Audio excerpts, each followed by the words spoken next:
that looks like that works pretty good. So what in the world are you plugged into? I'm plugged into the chickens. I've got a squawking chicken in there, and you'll notice she squawks every time I turn this on. Okay, chicken-powered weed eater. See what she's plugged into here. It's working.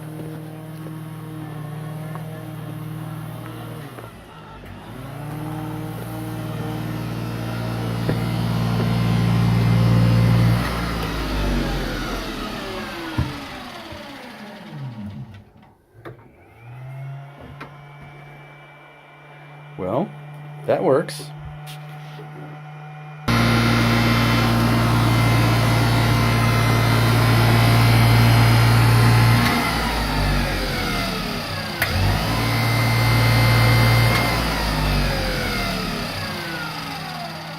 Well, that brings us to another issue.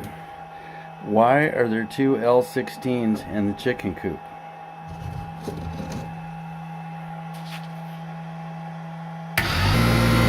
Good question. They seem to be holding okay. It's a huge current draw, and I don't have that much solar to keep up with it.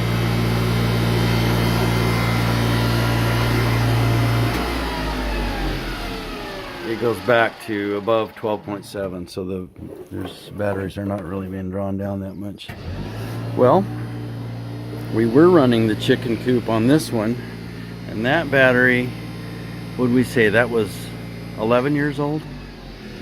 And then we were running it on this one, and this battery's 5 years old, but it's still fine.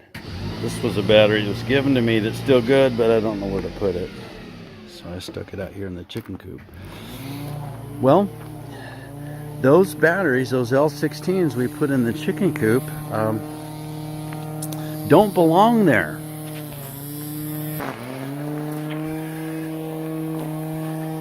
Well, Carol is taking over the garden this year, and I am not going to have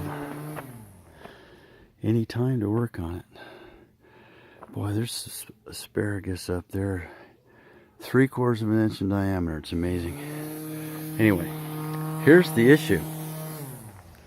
Right there. That battery doesn't belong there.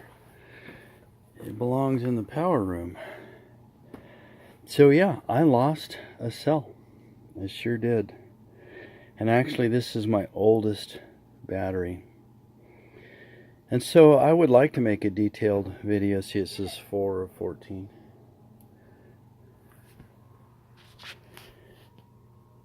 So I have 3 spares now. That one's in good shape.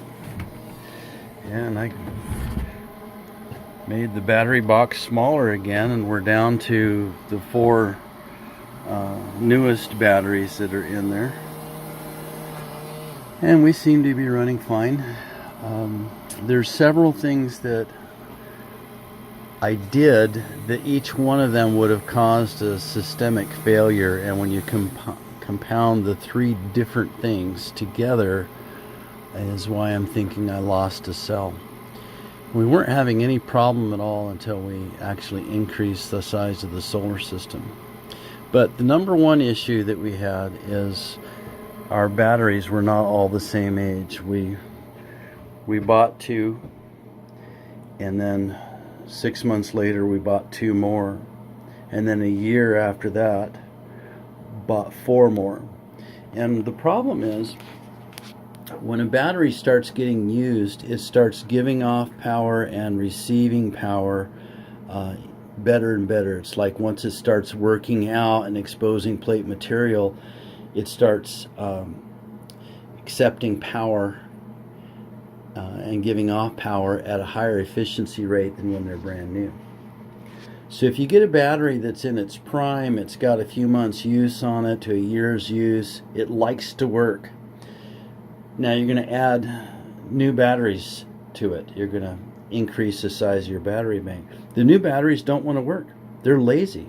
They want to sit on the couch and do nothing. They're quite content to let the old batteries do all the work for them. And so consequently what happens is the old batteries are doing all the work and wearing out faster, and your new batteries are getting fat and lazy, and if you eventually ask them to get up and do something, they'll have a heart attack and die from sulfation. So you never mix old batteries with new batteries. That's the reason why. So when the batteries are relatively new in the first few years, you don't notice the problem, but as time goes along, you really start to notice. And so the first thing that I started to notice is the back row of batteries, the oldest batteries, were getting much warmer when they were being charged than the new batteries. In fact, they would finish off about 15 degrees different. And I started out seeing a little temperature difference, but over the last year that temperature difference was about 15 degrees, right up to the point where I had a one cell fail on that battery. And of course during that time the temperature differential was going way up because it was fighting the resistance from the dead cell. So that's an issue. Had to do something about it, so we took 2 batteries and put them in the chicken coop so they could stay valid, and you could see Carol's getting them a good exercise. I'll probably take that somewhere where there's grid power and just leave it on a 6-volt trickle charge just to keep it as a spare. And we're really not sure what we're going to do. Definitely need to make some changes to the system before I invest in new batteries. So the number one thing we did wrong was we put old batteries with new batteries. And the second thing that we did wrong was I used old welding cable that was tarnished pretty bad. And the cables were, even though they're the same length, I cleaned the tarnish out with a wire brush the best I could. But old cable, if there was one cable that had a higher resistance than another cable, then that string would be charging at a different rate. So 3 years into this project, I replaced all the cables, all wrung out exactly the same length, pre-tinned and swedge fittings where there would no longer be resistance differences. Get the lights on in here. So the number one problem was mixing batteries old with new. Number two, I had old interconnect cables and old parallel cables that had varying resistances in them. That's a major issue. And then the third thing, which is probably one of the biggest problems, is these 3 charge controllers don't talk to each other. Because we put the system in out of pocket, we bought some used equipment. This was used, this inverter was used, and that was a great deal because it's almost $4,000 worth of stuff I got for $1,500. This one I had to have because of the voltage parameters of the strings that I was going to be running on, and it was over a living structure, which means it had an arc fault interrupter requirement. So consequently the 3 don't talk to each other, and Tristar uses a completely different way of understanding a charged battery than the Midnite or the Outback does. So it's taken me a long time to figure out where the problem was, and this is what was happening. On cloudy days, my overcharge problems, overcharging the batteries, were happening on cloudy days, not sunny days. Well, how does that make sense? Well, it's simple. If you have one array and it's challenged with handling the loads in the house, charging the batteries and finishing off the absorbed charge, but it doesn't quite have enough sunlight to finish off the absorb, say I need to be in absorb for 30 volts for 2 hours, and it can't quite get to 30 volts for 2 hours, but it'll stay at 29.9 for 5 hours. Okay, now you see we're overcharging the batteries. It couldn't by itself achieve its absorbed voltage. But if it could have had some help from this one, between the 2 of them working together, they could have maintained the absorbed voltage easily and then gone into float, and we wouldn't sit there all afternoon overcharging a battery. And even compounded further by another one that understands the charge algorithm a little bit differently. So I finally made a correction. We didn't have a problem at all until I increased the solar and added different types of charge controllers. Even though each one was set up as the same and calibrated the same, so it sees the voltage the same way, they had no ability to work together. So you would actually have issues in sun angles and clouds, and shading would make one charge controller go into absorb before the other one would go into float before the other one, that sort of thing. But if they all talk to each other, it would work as one massive array, and we wouldn't ever have had a problem with overcharging batteries. So what they call it is dancing on the head of a pin. The minute differences between charging a battery sufficiently so that you don't sulfate the plates versus overcharging the battery and removing plate material, shedding plate material, is what they call dancing on the head of a pin. And because batteries age, the internal resistance ages, so your parameters are in a state of flux as they age, and you have to make adjustments to your solar system to compensate for that age difference. Dancing on the head of a pin. Of course, these are only issues with dealing with lead acid batteries. It doesn't matter whether they're flooded, AGM, they all have absorbed charge algorithms. If you had lithium, you would have a completely different challenge. So what do I do to correct the problem? Our battery bank is 5 years old, and my hope was to get a whole lot more than that.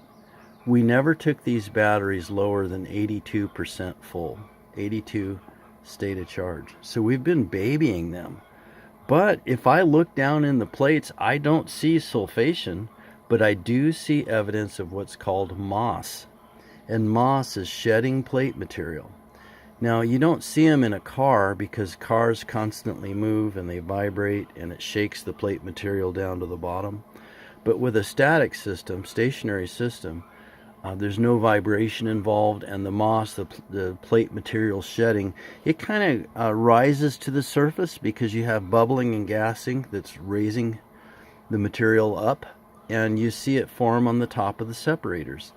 And if you shake the battery a little bit, it's just like turns to a gray, your clear electrolyte goes into like a gray color, and then as it sets, the plate material settles again on the separators. It's not sulfation. Sulfation is a white color on the plate themselves. This is a loose gray fuzz that's collecting on the separators. That's telling me I am overcharging. Well, I knew I was having this problem a year ago, and it's taken me that long of messing with this thing to design a charge algorithm with my laptop where that controller would play well with these other two. I finally got it, figured out what was going on, but not in time to keep from overcharging the batteries. And like I said, the system would be in absorb, just below the absorb voltage for hours on end, though there's enough solar to finish the absorb, but they wouldn't work together. So you have those issues. Number one, differing ages in your battery bank. Number two, cabling with resistance issues in your interconnects and your paralleling cable. And number three, charge controllers that don't talk to each other. Now, I think if I had not had those three major failures stacked up on me, I would have got more than 5 years out of my batteries. So we still have 4 in there that are running. They appear to be fine. They hold a charge. They don't heat up when they're charged. I finished the charge cycle out, and I think yesterday I saw 78 degrees when it went into float. So they're not getting hot. That seems to be fine. But going into this winter, I'm going to have to do something different. So I'm learning the lesson, learning as I go, what to do and what not to do. And you've heard me say before, people say, well, you know a lot about this stuff, life in general. And that's because I wrote the book, the encyclopedia, a full volume encyclopedia on what not to do. And so I can tell you, don't mix your batteries in age. Use brand new cabling if you can, and make sure your charge controllers all talk to each other right from the start. If you're planning on pushing the envelope on flooded lead acid battery lifespan. And that's all I got to say about that. I'll let you know how it works out.